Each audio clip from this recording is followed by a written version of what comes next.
여러분, 우리 옆 사람과 함께 인사하도록 하겠습니다. 우리 항상 감사하며 삽시다. 네, 우리 다시 한번 인사하겠습니다. 오늘도 말씀 듣고 많은 은혜 받으시기 바랍니다. 네, 그리스도인으로서의 삶 중에서 가장 기쁘고 즐거운 일이 있다면 바로 우리 주님을 예배하는 일인 줄 믿습니다. 그런데 예배를 이제 나만의 공간에서 혼자서 드리는 것도 기쁜 일이 될 수 있지만 이제 예수 그리스도 안에서 또 이렇게 우리가 모여 함께 예배 드리는 것 또한 매우 기쁘고 감사한 일입니다.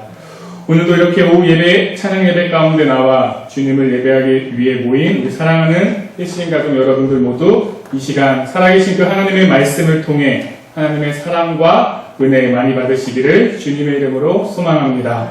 아멘.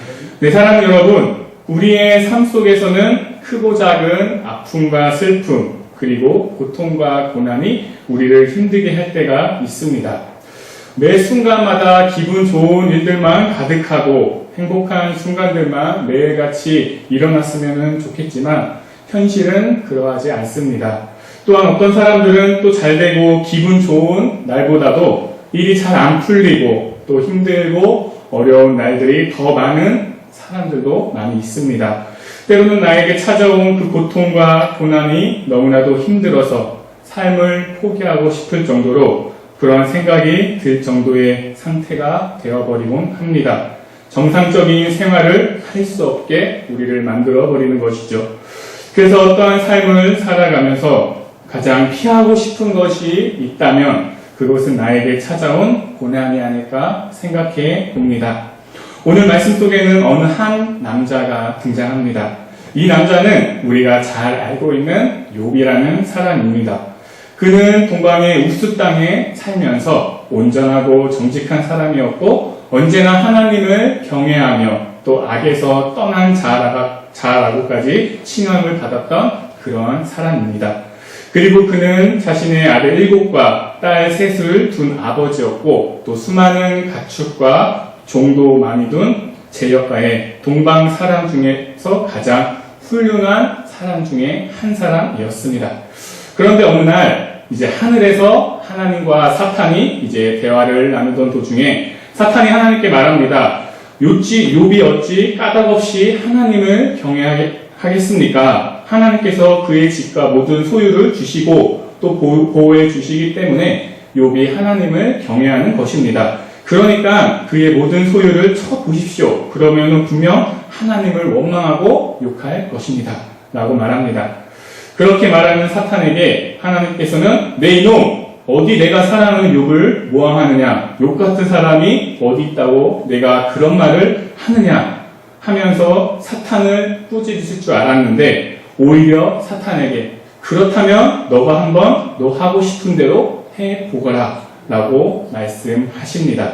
그렇게 사탄의 공격으로 욥은 한순간에 자신의 자녀들과 그리고 그 많던 재산 전부를 잃고 맙니다. 한순간에 자신이 누리고 있던 모든 것을 잃게 되는 순간입니다. 지금까지 상상하지도 경험하지도 못했던 아픔과 슬픔이 동시에 찾아오게 된 가장 큰 위기의 순간입니다. 그런데 놀라운 것은 자신의 삶에 있어서 가장 힘든 순간에 욥은 이렇게 고백합니다. 우리 다 같이 우리 앞으로 좀 넘겨서 욥기 1장 21절 22절 말씀을 우리 함께 봉독해 보도록 하겠습니다. 욥기 1장 21절에서 22절 함께 봉독하시겠습니다. 이르되 내가 모태에서 알몸으로 나왔사온즉 또한 알몸이 그리로 돌아갈지라 주신 이도 여호와시오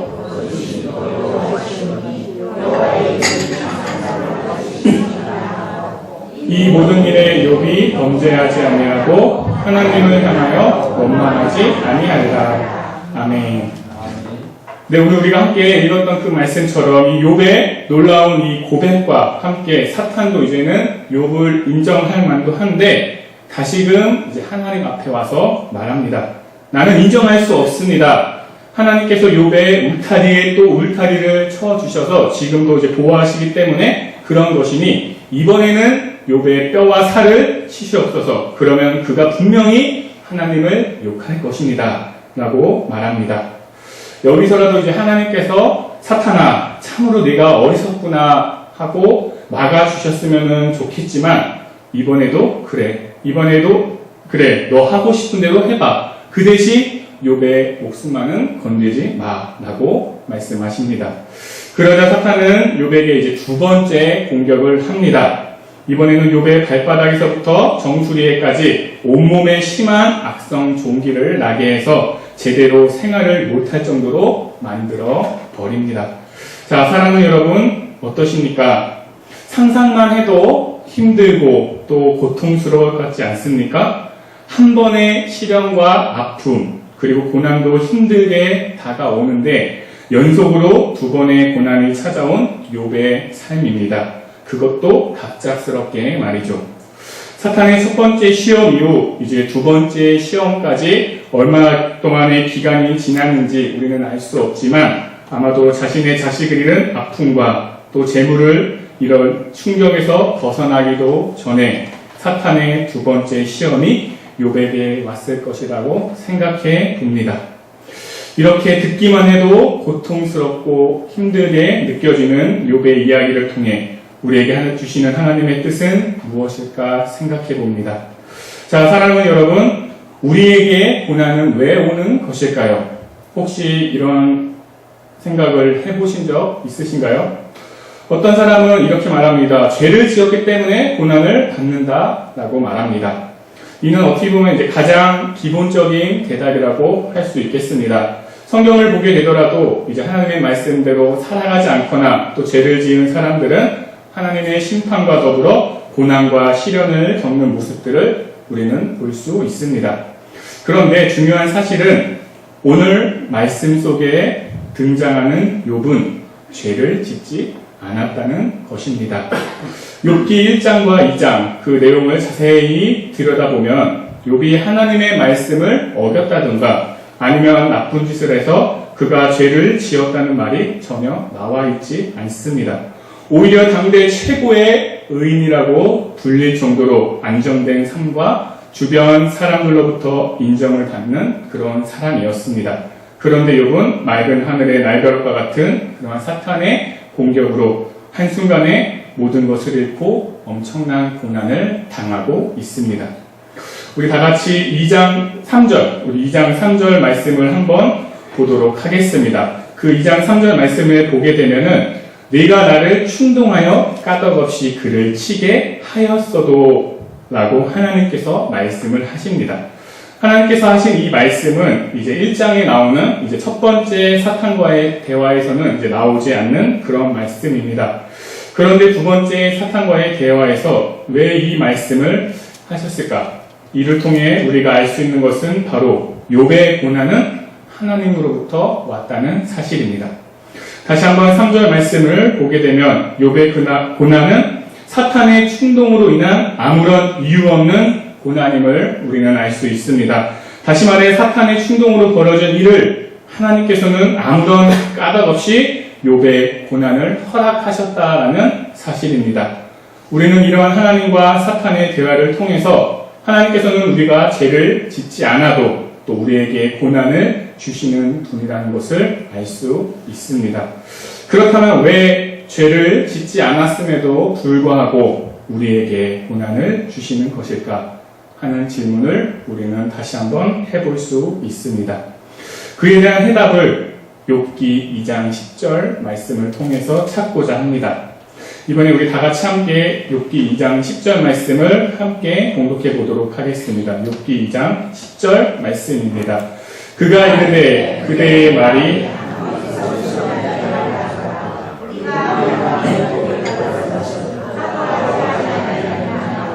이 모든 일에 욥이 입술로 범죄하지 아니하리라. 아멘. 다시 한번 욥은 엄청난 고백을 합니다. 욥의 이 고백이 오늘날을 살아가는 우리에게 시사하는 바가 무엇일까요? 하나님의 자녀된 삶으로 살아가는 우리, 또 그리스도인이라 불리우는 우리의 모습이 과연 욥과 같은 그러한 모습인지 생각해 봅니다. 욥이 지금 얼마나 엄청난 고통과 고난 가운데 있는지 우리는 말씀 속에 있는 글로만 보았을 때는 잘 알 수 없기에 이번에는 좀 더 자세히 그의 고통을 느껴보고자 한번 이 시간 우리 함께 상상을 해보도록 하겠습니다. 내가 지금 욥이다 생각하시면서 한번 같이 상상해 보시기 바랍니다. 어느 날 평화롭게 살고 있는데 갑자기 누군가 와서 자신의 자녀들이 모두 죽게 되었다라는 소식을 듣습니다. 그리고 잠시 뒤에는 자신의 종들도 다 죽게 되었다라고 소식과 그 자신의 모든 재산이었던 가축들도 다 죽었다는 소식을 듣게 됩니다. 너무나도 평화롭게 살던 욥은 한순간에 모든 것을 다 잃고 이제 자신과 아내 둘만 남게 됩니다. 앞으로 어떻게 살아가야 할지 살아갈 날들이 막막해집니다. 그런데 그 모든 것을 잃은 아픔도 채 가시기 전에 갑자기 자신의 온몸에 악성 종기가 생기더니 이제 너무나도 간지러워 질그릇으로 긁지 않으면 안 될 정도가 되어버립니다. 이제 계속해서 그 몸을 긁다 보니 이제는 남들이 알아볼 수 없을 만큼 욥의 외모는 손상이 되어지고 또 지속적인 가려움으로 인해 불면증과 악몽에까지 시달립니다. 그리고 이제 몸에서는 눈물과 악취까지 나면서 피부가 검게 타고 이제 뼈만 앙상하게 남아있는 그러한 상황에 이르게 됩니다. 그리고 더 비참한 것은 욥이 가진 병이 정확히 어떠한 병인지 나와 있지는 않지만 욥의 상태를 통해서 유추해 볼 때 이제 많은 구약의 학자들은 이제 나병일 것이다라고 말합니다. 나병이 어떠한 병입니까? 심한 전염병입니다. 레위기 말씀에서도 나병 환자는 다른 사람들에게 전염을 시킬 우려가 있기 때문에 철저하게 자신이 속한 공동체에서 나을 때까지 격리 조치 당합니다. 욥도 마찬가지였습니다. 그는 이제 자신의 병 때문에 자신이 속한 그 공동체에서 생활조차 할 수 없기에 격리된 그 장소에서 죄 가운데 앉아서 생활을 하게 됩니다. 그렇게 혼자 격리되어 살아가는 것도 고통스러운데 사랑하는 그 하나뿐인 아내도 한마디 합니다. 그렇게 살 바에는 그냥 하나님을 욕하고 죽어버려라 라고 말이죠. 사랑하는 신가족 여러분, 욥은 우리가 상상하기도 버거운, 아니 상상조차 하기 싫은 그러한 고통과 고난 속에 있습니다. 그런데 그가 상상하기조차 힘든 그 고난 속에서도 하나님을 향한 마음의 중심을 잃지 않았습니다. 우리가 하나님께 복을 받았은즉 화도 받지 아니하겠느냐 하고 이 모든 일에 욥이 입술로 범죄하지 아니하리라. 아멘. 이 세상 모든 역사를 주관하시는 하나님을 향한 그 마음을 굳건히 지킨 욥의 이 고백이 오늘날을 살아가는 저와 여러분들 모두에게 임하여지기를 주님의 이름으로 소망합니다. 이처럼 하나님께서는 우리에게 고난을 통해 하나님을 향한 그 마음의 중심을 지켜나가기를 바라십니다. 어떠한 고난이 나에게 찾아온다 할지라도 그것 또한 하나님께서 주신 것임을 인정하고 하나님 향한 그 마음과 믿음을 지켜 그 고난을 이겨나가기를 우리의 삶의 모습 속에서 보시기 원하십니다. 그리고 그 고난은 하나님의 뜻을 이루어 가시는 데 있어서 필수 과목입니다. 우리는 그것을 예수님의 모습을 통해서 알 수 있습니다.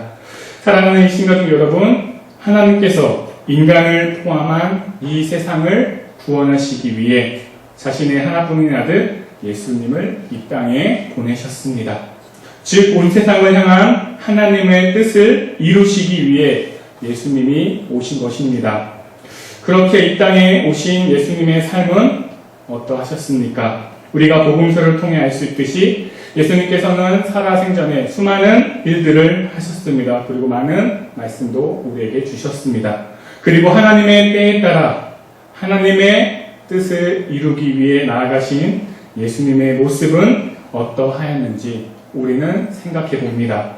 온 세상을 향한 하나님의 뜻 앞에서 예수님은 우리의 모든 죄를 짊어지시고 로마 군사들로부터 엄청난 핍박과 고난을 당하셨습니다. 그리고 자신들을 따르던 이스라엘 사람들에게까지 외면을 당하십니다. 우리가 상상할 수도 없는 그러한 고난을 당하셨습니다. 그리고 십자가에 못 박혀 죽기까지 하셨습니다. 예수님의 고난은 예수님이 죄를 지어서 당연히 받아야 하는 그러한 고난이 아닙니다. 예수님은 죄가 없으신 분입니다. 결코 고난받을 이유가 없으신 분입니다. 그러나 온 세상을 구원하기 위한 진정한 하나님의 뜻을 이루기 위해서 고난을 당하신 것입니다. 그리고 3일 만에 다시 부활하심으로 하나님의 뜻을 완성하셨습니다. 사랑하는 여러분, 하나님께서 왜 예수님을 이 땅에 보내셨다라고 여러분들은 생각하시나요? 솔직한 말로 구약의 시대에서처럼 그냥 예언자들을 통해서 하나님의 뜻을 또 선포하시고 이루어 가실 수도 있으셨습니다. 그런데 왜 굳이 자신의 아들을 이 땅에 보내셔서 그 모진 고난을 당하게 하시고 하나님의 뜻을 이루게 하셨을까요? 그것은 친히 우리에게 보여주시기 위함입니다. 어리석은 모습으로 죄 가운데 살아가는 우리들에게 친히 찾아와 주셔서 함께 생활하시고 또 가르치시고 알려주시기 위해, 그리고 자신의 그 모습을 친히 보여주시기 위해 예수님께서는 이 땅에 오신 것입니다. 우리는 예수님의 그 모습을 통해 하나님의 뜻을 알아갈 수 있습니다. 그리고 하나님의 뜻을 이루기 위해 예수님께서 고난을 당하신 것처럼 이 시대를 살아가는 우리도 우리에게 닥친 고난을 통해서 나를 향한 하나님의 뜻을 발견할 수 있습니다. 이처럼 하나님의 자녀로서 살아가는 우리, 그리고 그리스도인으로서 살아가는 우리에게 고난은 선택이 아니라 필수입니다. 예수님의 고난과 십자가의 죽음이 있었기 때문에 예수님의 부활에 있는 것처럼 우리의 삶의 고난을 통해 진정한 하나님의 뜻을 발견하고 또 그 뜻을 이루어 갈 수 있습니다. 제가 요 근래에 이제 보던 드라마가 한 편 있었습니다. 그 제목은 이제 미스터 선샤인이라는 드라마인데, 그게 저번 주 주일날 이제 종영을 하게 되었습니다. 그 드라마의 시대적 배경은 이제 일제시대 나라를 빼앗겼던 그 시대를 중심으로 해서 이제 의병들이 나라를 구하기 위해 일본과 싸우는 그런 배경을 가지고 있는데요. 마지막 회 장면에서는 이제 끝까지 일본에 싸워 저항하다가 자신이 지키고자 했던 나라와 또 사랑하는 사람들을 위해 죽어가는 그런 주인공들의 모습들이 담겨 있었습니다. 저는 그 장면들을 보면서 이제 또 지난 학기에 배웠던 이제 한국교회사의 이야기들이 떠오르면서, 그때 당시에 그 믿음의 우리 조상들이, 우리 선조들이 그 고난을 다 참고 견디고 지켰기 때문에 지금의 내가 있겠구나, 우리가 지금의 이 나라가 있겠구나 하는 것을 느끼면서 가슴 한편에는 더 열심히 살아가야 하겠구나, 또 다음에 내 후대의 사람들에게는, 또 다음 세대 아이들에게 더 좋은 그런 나라를 또 물려줄 수 있도록 노력을 해야 하겠구나 하는 것을 또 느끼면서 또 가슴속 깊이 또 기도를 했던 기억이 있습니다. 사랑하는 여러분, 우리나라 믿음의 조상들은 일제시대 그 힘들고 어렵고 나라를 잃은 그 고통과 고난 가운데 있을 때에 하나님께서 이 나라를 독립의 길로 인도해 주실 것이라는 그 믿음을 가지고 굳건히 하나님을 향한 마음의 중심을 지켰습니다. 끝까지 포기하지 않으셨습니다. 뭔가 마음은 매우 아프고 또 힘들고 죽고 싶은 생각까지 들었지만 예수님의 그 모습들을 기억하면서 끝까지 인내하였습니다. 우리 선조들의 그러한 모습들이 있었기 때문에 하나님의 때에 따라서 우리나라는 독립을 하게 되었고 지금에까지 이르게 되었습니다. 사랑하는 여러분, 고난은 피하는 것이 아니라 예수 그리스도와 함께 뚫고 가는 것입니다. 우리의 힘으로는 그것을 뚫고 갈 수 없기 때문에 언제나 예수님께서 우리와 함께 동행하여 주십니다. 욥이 입술로 범죄하지 아니하리라. 욥이 입술로 범죄하지 아니하리라. 이 말씀이 주님을 향한 우리 모두의 삶이 되기를 다시 한번 주님의 이름으로 소망합니다. 함께 기도하시겠습니다.